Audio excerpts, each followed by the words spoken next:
అందరికీ నమస్కారం. బిఎస్ ఛానల్కు స్వాగతం. అందరికీ కృష్ణాష్టమి శుభాకాంక్షలండి. రేపే కదా గోకులాష్టమి, కృష్ణుడు జన్మించిన పవిత్రమైన పర్వదినము కృష్ణాష్టమి అన్నమాట. దేవకి వసుదేవులకి అష్టమ గర్భాన అష్టమి తిథి యందు రోహిణి నక్షత్రంలో జన్మించాడు శ్రీకృష్ణుడు. కన్నది దేవకీ దేవి అయినా కానీ పెంచిన అదృష్టం మాత్రం యశోదమ్మకి దక్కుతుందన్నమాట. ఎందుకంటే ఆమె పూర్వజన్మలో చేసుకున్న ఒక చిన్న పాపము, అంటే కైకేయిగా జన్మించి రాముణ్ణి పెంచి పెద్ద చేసిన 14 సంవత్సరాలు వనవాసానికి పంపించటం, అంటే చెప్పుడు మాటలు చేటు చేస్తాయనే దానికి నిదర్శనగా చెప్పుడు మాటలు విని ఎంతో ప్రేమగా పెంచుకున్న కొడుకుని 14 ఏళ్ళు వనవాసానికి పంపించిన కర్మ ఫలితము ఈ జన్మలో ఆమె సాక్షాత్ జగన్నాథుడే పుత్రుడిగా పుట్టినప్పటికీ కూడా పాలిచ్చి పెంచి పోషించి అదృష్టాన్ని నోచుకోలేకపోయింది. కానీ ఆ అదృష్టం ఎవరికి దక్కింది? దేవకీ పుత్రుడైనటువంటి శ్రీకృష్ణుడిని పెంచే అదృష్టము యశోద నందనలకి దక్కింది. వాళ్ళు పూర్వజన్మలో ఆయనకి అడిగిన వరము, ఆయన ఇచ్చిన వరము వాళ్ళకి ఈ జన్మలో అదృష్టమైందనమాట. పుత్రుడిగా వాళ్ళకింట పెరిగాడు శ్రీమన్నారాయణుడే ముద్దుగా. యశోదమ్మ శ్రీకృష్ణుడిని చక్కగా నలుగుబెట్టి స్నానం చేయించి పాలిచ్చి జోలపాడి నిద్రపుచ్చేది. చక్కగా స్నానం చేయించి మంచిగా నగలన్నీ పెట్టి అలంకరణ చేసి ఉంగరాల జుట్టు చక్కగా దువ్వి కొప్పు వేసి నెమల పింఛం పెట్టి బంగారు మలతాడు కట్టి అపురూపంగా చూసుకొని విజయాల్లో పడుకోబెట్టి పాలిచ్చి జోల పాడేది. జో అచ్యుతానంద జో జో ముకుంద లాలి పరమానంద రామ గోవింద జో జో. తొలుత బ్రహ్మాండంబు తొట్టెగా వించి 4 వేదాల గొలుసుల మరించి అనువైన ఫణిరాజు పానుపమరించి చెలులు డోలికలలో చేర్చి లాలించి జో జో జో జో అని జోల పాటలు పాడి అపురూపంగా చూసుకునేదనమాట. బుగ్గ చుక్క పెట్టేది, దిష్టి తగలకుండా, అరికాళ్ళు కాటిక పెట్టేదనమాట, ఎవరి పాడుకన్నా పడకుండా చక్కగా చూసుకునేది పిల్లవాడిని. చక్కగా అలంకరణ చేసుకొని పిల్లవాడిని తనివి తీరా చూసుకుంటూ నీలమేఘశ్యాముడే ఈ బిడ్డ నిలువెల్ల బంగారమే లాలితాకారుడమ్మా ఈ బిడ్డ లావణ్యమెంచతరమే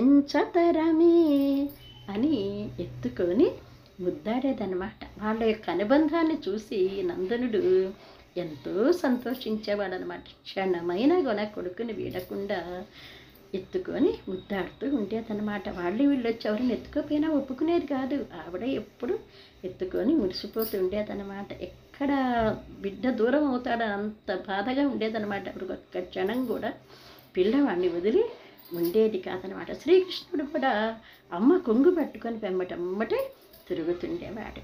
పండు వెన్నెల్లో వెండి గిన్నెలో అన్నం తినిపిస్తూ గోరుముద్దలు తినిపిస్తూ ఎన్నో కథలు చెప్పేదనమాట. తల్లే తొలి గురువు కదా, అలా ఎన్నో కథలు చెప్తూ అన్నం తినిపించేది యశోదమ్మ అన్నమాట. శ్రీకృష్ణుడు బాలుడుగా ఉన్నప్పుడే కంసుడు పంపినటువంటి పూతననే రాక్షసి పాలివ్వ వస్తే పాలతో పాటు ఆమె ప్రాణాన్ని కూడా హరించాడు. శకటాసురుడు అనే రాక్షసుణ్ణి కాలుతో తన్ని ప్రాణాలు హరించాడు. వాయుగుండం రూపంలో వచ్చినటువంటి ఒక రాక్షసుణ్ణి కూడా అలాగే సంహరించాడు అన్నమాట. ఇన్ని చేస్తున్నా కానీ చూడటానికి ఎంతో అమాయకంగా ఏమీ తెలవని పసిబాలుడిలాగానే ఉండేవాడనమాట.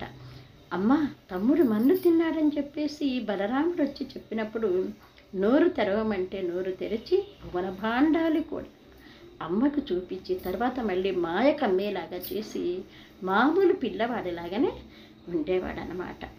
ఇంట్లో ఉన్న పాలు పెరుగు వెన్న తల్లి ఎంత ప్రేమగా తినిపించినప్పటికీ కూడా తోటి పిల్లలతో కలిసి చుట్టుపక్కల అందరిళ్ళకి వెళ్ళేసేసి అందరిళ్ళలోని పాలు పెరుగు వెన్న కూడా దొంగిలించి వాళ్ళు పెట్టి తనెంత తిని వాళ్ళకి వీళ్ళకి ఇంత మూతులకు కూడా రాసేసి గొడవలు పెట్టేస్తుండేవాడు అనమాట.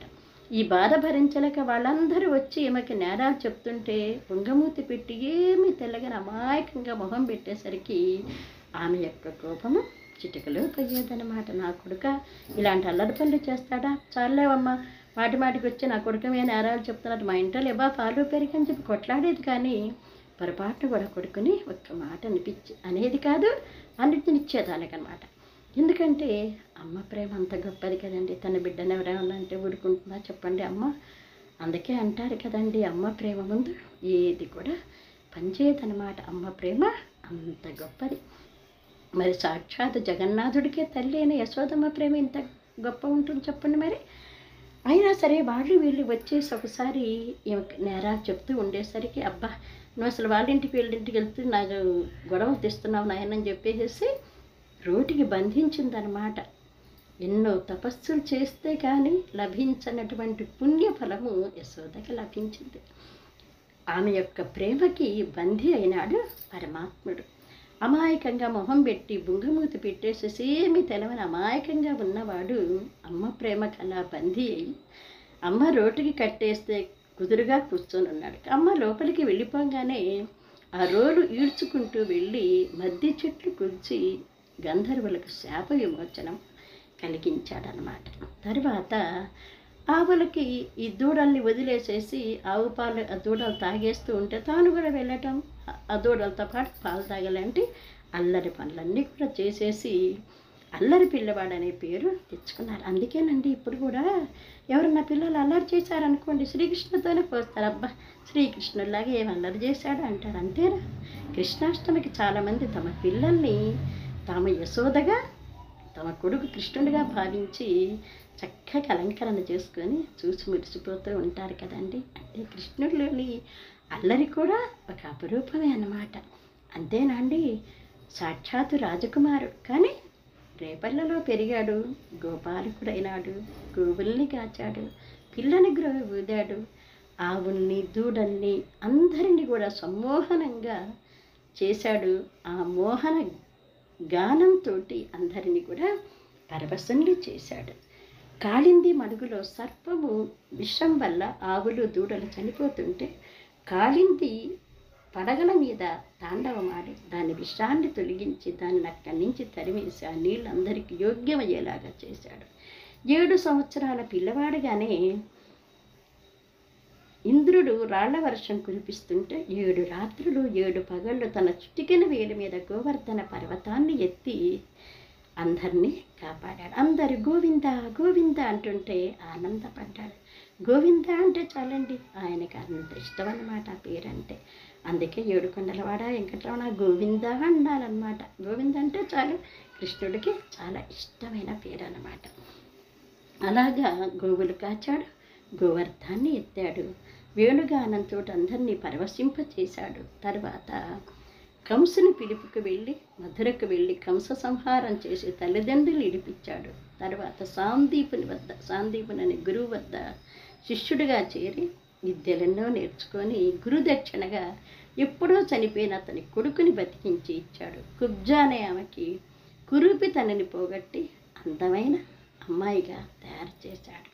తల్లిదండ్రుల చెరను విడిపించి వాళ్ళని రాజ్యాన్ని వాళ్ళకి అప్పగించి తర్వాత మళ్ళీ తల్లిదండ్రుల దగ్గరికి అంటే దేవకి వసుదేవుల దగ్గరికి కృష్ణుడు వెళ్ళటం జరిగింది. కానీ యశోద కృష్ణగానే ఆయనకి